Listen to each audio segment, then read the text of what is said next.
Hola, ¿cómo estás? Estoy muy feliz de haber nacido. Cuántas bendiciones Dios me da. Todas las mañanas son nuevas sus misericordias. Vamos a orar. Querido Jesús, en este momento te pido una bendición especial sobre el estudio de la escuela sabática de esta semana, reglas del conflicto, del 1 al 7 de marzo. Acompáñanos en el nombre de Jesús. Amén. El amor de Dios y su justicia. Esta es la lección número 10 y como de costumbre simplemente tomamos un versículo por día y lo desarrollamos. Entonces el versículo para hoy, reglas del conflicto es el título, reglas de la agresión o de el compromiso o de la pelea, reglas de combate, rules of engagement es en inglés. Primera de Juan 3:8 es el versículo de memoria. El que peca es del diablo. Porque el diablo, me gusta esta versión, porque el diablo ha pecado desde el principio. Para este propósito se manifestó el Hijo de Dios, para que pudiera destruir las obras del diablo. ¿Qué significa este versículo? El que peca es del diablo. Respondo, aquellos que viven en un pecado constante, habitual, no tienen comunión con Cristo. Aquí Juan afirma claramente que todo pecado es del diablo. Nunca puede ser de una relación con Cristo. El que se relaciona con Cristo no peca. Para pecar tienes que apartarte de Cristo. ¿Qué significa apartarme de Cristo? Tienes que dejar de ir a la iglesia, dejar de ir el miércoles de oración, dejar de orar, dejar de leer la Biblia, dejar de invitar a una persona a Cristo. Todo pecado en todas sus formas es de Satanás. En el versículo que acabamos de leer, se interpreta con frecuencia este versículo como una advertencia a los incrédulos, cuyas vidas están marcadas con un pecado habitual e impenitente, pero el contexto es específico. Es para los cristianos. Como hace Pablo en Romanos y Gálatas, Juan está refutando la afirmación de que el Evangelio da a los cristianos una licencia para pecar. Se supone que los cristianos no deben someterse a su naturaleza pecaminosa. Jesús ha venido a destruir las obras del diablo. Por lo tanto, los niños comparten carne y sangre. Él mismo también tomó parte de las mismas cosas. Por la muerte pudiera destruir al que tiene el poder de la muerte, es decir, al diablo.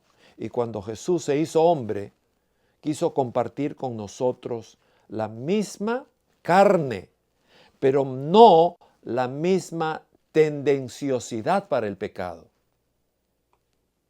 Los creyentes deben resistir al diablo, que eventualmente recibirá su juicio. ¿Pero qué juicio? Un juicio adecuado. En la lección encontramos un relato. Elías le dice a Acab, ahora, convocad a todo Israel para que se una a mí en el monte Carmelo, junto con los 450 profetas de Baal, 400 profetas de Aserá, apoyados por Jezabel. Así que Acab convoca a todo el pueblo de Israel y a los profetas al monte Carmelo. Entonces Elías para frente a ellos y les dice, ¿cuánto tiempo más va a vacilar cojeando entre dos opiniones ustedes? Si el Señor es Dios, síganlo. Pero si Baal es Dios, entonces síganlo. La gente estaba completamente en silencio, confundida. Soy el único profeta del Señor que queda. Baal tiene 450. Ahora traigan a 2 toros los profetas de Baal pueden elegir el que deseen y cortarlo en pedazos y colocarlo en la madera de su altar, pero sin incendiarlo. Entonces, el Dios, yo llamaré al nombre del Señor. Ellos llamarán al nombre de su Dios, para que ustedes sepan quién es el Dios verdadero.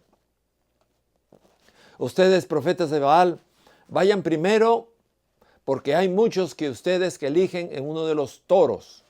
Prepárenlo el nombre de su Dios, pero no enciendan fuego a la madera.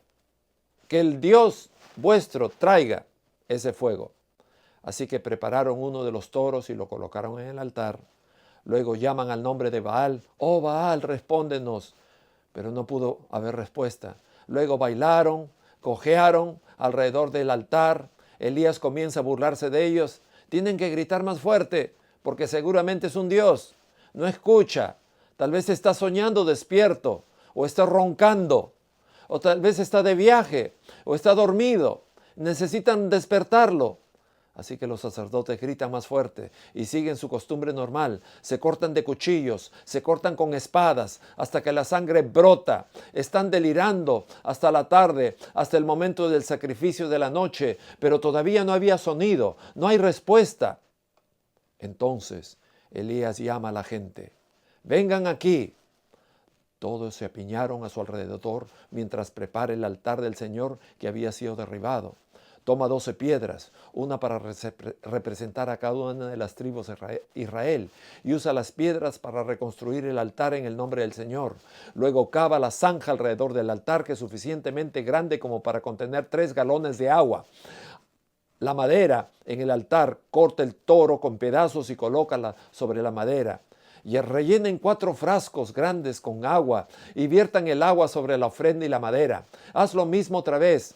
Ahora lo hacen por 3ª vez. Así que hacen lo que él dice y el agua corre alrededor del altar e incluso llena la zanja. Entonces Elías reza: oh Señor Dios de Abraham, oh Señor Dios de Isaac, oh Señor Dios de Jacob, prueba hoy que tú eres el Rey de Israel, que yo soy tu siervo. Demuestra que he hecho todo este mandato. Oh Señor, respóndeme. Contéstame porque estas personas que sepan de ti, oh Señor, eres Dios y que los has traído de vuelta a mí. Inmediatamente el fuego del Señor desciende desde el cielo y quema al toro joven, la madera, las piedras, el polvo. Incluso se evapora el agua de la zanja. Y cuando todas las personas lo ven, caen boca abajo al suelo y gritan: el Señor es Jehová, Él es Dios, no hay Dios más que Jehová. Entonces Elías ordena: atad a todos los profetas de Baal, no dejen que nadie escape.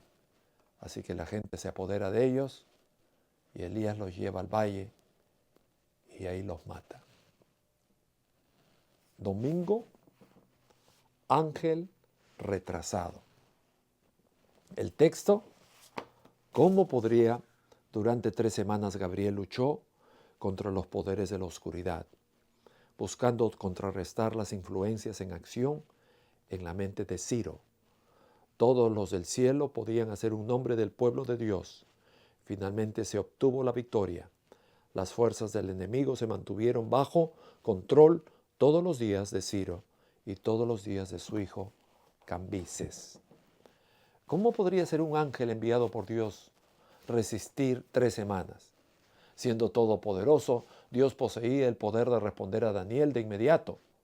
Si ejerciera su poder para hacerlo, podría ser un ángel se le apareciera a Daniel de inmediato. Sin embargo, el ángel enviado por Dios fue resistido por el príncipe de Persia durante 3 semanas enteras. Para que tal conflicto ocurra, Dios no debe estar ejerciendo todo su poder. El enemigo debe tener una libertad y un poder genuino que no se eliminan caprichosamente, sino que están restringidos por algunos parámetros conocidos por ambas partes. Parece que debe haber parámetros en el conflicto cósmico dentro de los cuales incluso los ángeles de Dios están operando, que en las próximas lecciones denominarán las reglas del compromiso, las reglas del conflicto. En cierto sentido, entender estos límites podría no ser difícil si captamos la idea ya discutida de que Dios trabaja solo por amor y que el amor, no la coerción, es el fundamento de su gobierno. La Biblia cuenta el relato. En el tercer año del reinado de Ciro, Daniel tiene otra visión. El lunes 3, el dragón y la revelación. Y el versículo se encuentra en Revelación, capítulo 12, versículo 12. Por tanto, regocíjate, oh cielo, y tú que habitas en ellos. Ay de los habitantes de la tierra y del mar, porque el diablo ha venido a ti, teniendo gran ira, porque sabe que tiene muy poco tiempo. ¿Qué significa este versículo? Este versículo significa que la derrota del diablo y el desierto y el destierro del cielo fue una ocasión de gran alegría. La voz también pronunció: ay de la tierra y el mar, porque el diablo estaba confinado a esta tierra. Entonces vi una bestia saliendo desde el cielo. Tenía 7 cabezas y 10 cuernos, con 10 coronas en sus cuernos. Y escritos en cada cabeza había nombres que blasfemaban a Dios. Esta bestia parecía un leopardo, pero tenía las pieles de un oso y la boca de un león. Y el dragón le dio a la bestia su propio poder y trono en gran autoridad. Vi que una de las cabezas de la bestia parecía herida más allá de la recuperación, pero la herida fatal se curó. El mundo entero se maravilló. Adoraban al dragón por darle poder a la bestia y también adoraban a la bestia. ¿Quién es tan grande como la bestia?, exclamaron. ¿Quién es capaz de luchar contra él? Entonces a la bestia se le permitió hablar grandes blasfemias y se le dio autoridad para hacer lo que quisiera durante 42 meses. Y dijo terribles palabras de blasfemia contra Dios, calumniando su nombre y su morada. Y a la bestia se le permitió hacer guerra contra el pueblo santo de Dios y conquistarlos. Y se le dio autoridad para gobernar sobre cada tribu, idioma y nación. Y todas las personas que pertenecen a este mundo adoraban a la bestia. Ellos son aquellos cuyos nombres no estaban escritos en el libro de la vida, que pertenece al Cordero, que fue sacrificado antes de que se hiciera este mundo. En el martes encontramos el caso de Job. Y el versículo para el martes es Job 1:12. Está bien, puedes probarlo, le dijo el Señor a Satanás. Haz lo que quieras con todo lo que posee, pero no le hagas daño físicamente. Así que Satanás dejó la presencia de Dios. Había un hombre llamado Job. Vivía en la tierra de Uz. Era irreprochable, un hombre de completa integridad. Temía a Dios y se mantenía alejado del mal. Tuvo 7 hijos, 3 hijas. Poseía 7,000 ovejas, 3,000 camellos, 500 grupos de bueyes, 500 burras hembras. También tenía muchos sirvientes. Él era la persona más rica del área. Los hijos de Job se turnaban para preparar fiestas en sus casas y también invitaban a sus 3 hermanas a celebrar con ellos.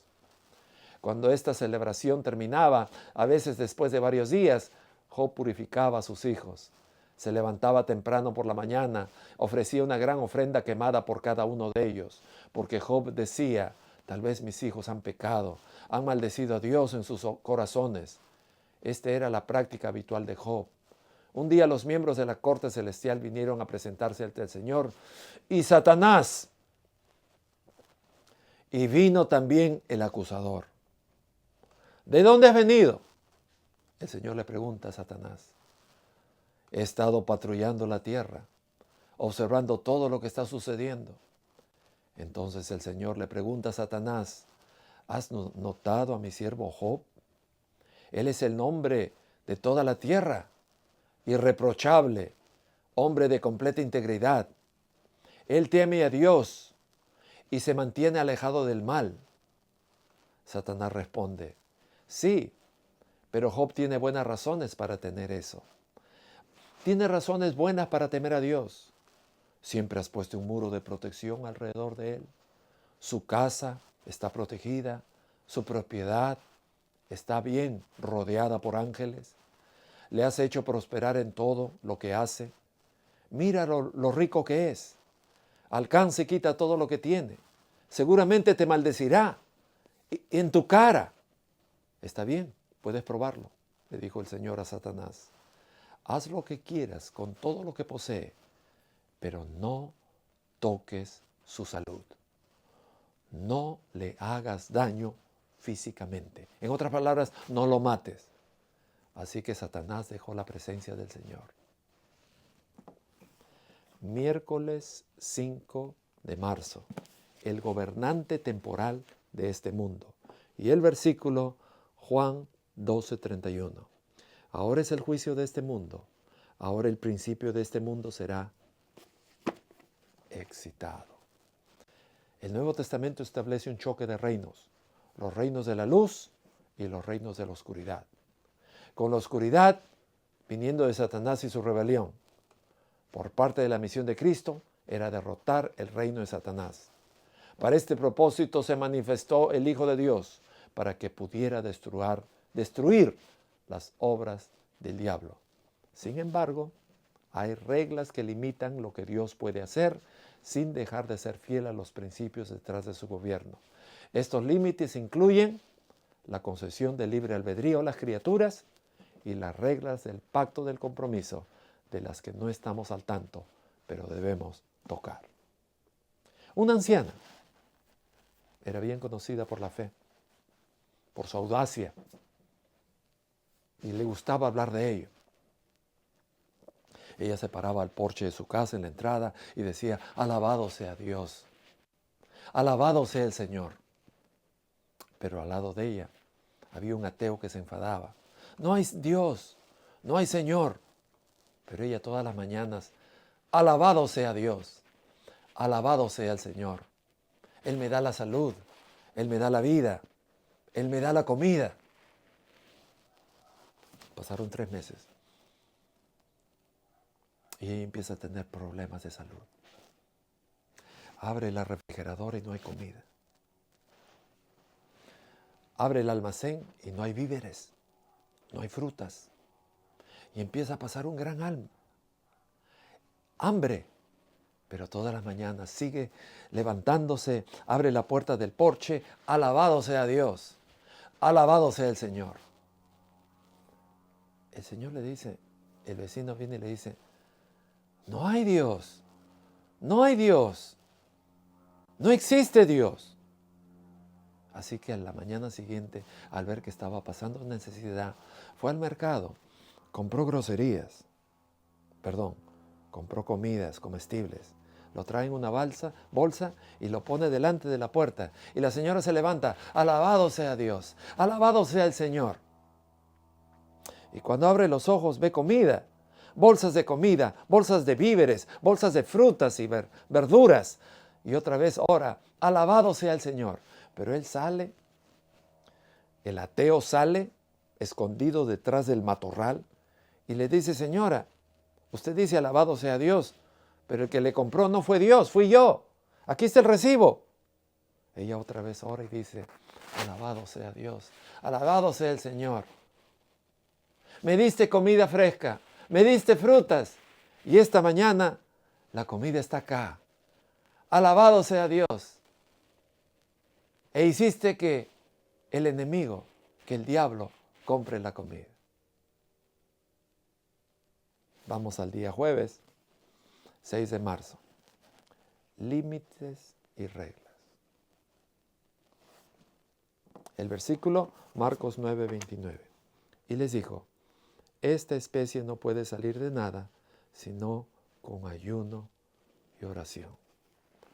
Muchos se preguntan por qué deberíamos orar a Dios si Dios sabe todo lo que necesitamos. Esa es una visión egoísta de la oración. Como si solo fuera para obligar a Dios a darnos lo que queremos. A menudo se señala que la oración no cambia a Dios, nos cambia a nosotros. Especialmente en casos como este, donde se espera que los seguidores de Jesús actúen con el poder de Dios. Necesitamos oración para mantener, para retener, para continuar, para fortalecer nuestra relación con Dios. Escuché sobre este hombre en la playa, orando a Dios. Ha pasado 5 matrimonios, te daré un deseo. Pregúntame cualquier cosa, dice Dios. Dios, siempre he querido ir a Hawái, pero tengo mucho miedo de volar. Así que mi deseo, ¿puedes construirme un puente a través del océano, desde Los Ángeles hasta Hawái? Bueno, dice Dios, la logística es totalmente imposible. Así que tómate un tiempo y respira de nuevo y pide otro deseo. Imagínate estar construyendo desde Los Ángeles el cemento y el fierro. Imposible. Pide otro deseo. Entonces él dice, ¿puedes ayudarme a averiguar cómo piensan las mujeres? ¿Cómo se sienten las mujeres? Me he casado 3 veces. Me he divorciado 3 veces. ¿Puedes enseñarme cómo entenderlas? El cerebro de la mujer es difícil. Hubo una larga pausa y luego Dios dice, ¿quiere 2 carriles a Hawái o 3 carriles? En el puente. Prefiero construir el puente. Bueno, así ocurre en la vida. Viernes 7 de marzo, pensamiento adicional. Hay 3 preguntas. Pregunta número 1. ¿Qué significa ser cautivo legal de Satanás? El cautivo legal de Satanás se refiere a la idea de que, según algunas creencias religiosas, los humanos están naturalmente inclinados a pecar y seguir la influencia de Satanás.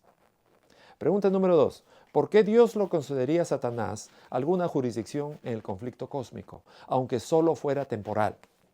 Respondo.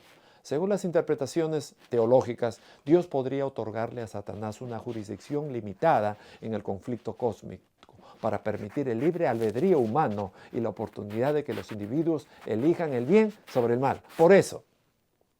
Pregunta número 3. ¿Cómo responden a aquellos, incluso a los cristianos, que niegan la existencia de Satanás como un ser real y personal? La respuesta está en Lucas 10, 18. Y les dijo, vi a Satanás como un rayo que cae del cielo. Es una verdadera fuerza espiritual, no es una broma. Así que tú nunca deberías jugar con el diablo. Nunca deberías leerte la mano. Nunca deberías ir al zodiaco. Nunca deberías ver a Walter Mercado. Nunca. No juegues. Es una fuerza real. Es una fuerza espiritual. Y Jesús lo vio. No va a haber fantasías. No va a decir, vi una imaginación, algo de mí. No, Jesús vio algo real. Y tú nunca debes jugar con el enemigo. Un entrenador está en la esquina del cuadrilátero y su pobre pugil tira la toalla. Le empieza a gritar, tira la toalla, date prisa, tira la toalla. Entrenador, mi querido entrenador, que también es su padre, papá, tira la toalla. ¿Por qué? Pero repite, no me digas por qué, tira la toalla. Pero no te está lanzando ningún solo golpe. Ninguno de tus puñetazos está aterrizando en tu cara. Entonces el pobre hijo le dice a su padre que está en la esquina, en ese caso vigila al árbitro. Mira bien al árbitro, porque alguien me está golpeando la cara. Alguien me está golpeando hasta la muerte. Este relatito nos enseña que en este mundo a veces el enemigo nos da y no sabemos quién nos está golpeando. Yo te vengo a decir que en el nombre de Cristo ya no hay conflicto de los siglos. Ya no hay contradicción. Ya no hay gran controversia. Grande es el misterio de piedad. Hace 2000 años Cristo ya ganó la pelea. Ya no tienes por qué andar pisoteado. Cristo ganó la pelea. Agárrate del vencedor que se llama Cristo y nunca más tendrás miedo a la oscuridad, porque Jesús rompe todas las cadenas. Que Dios te bendiga y nos vemos la próxima semana.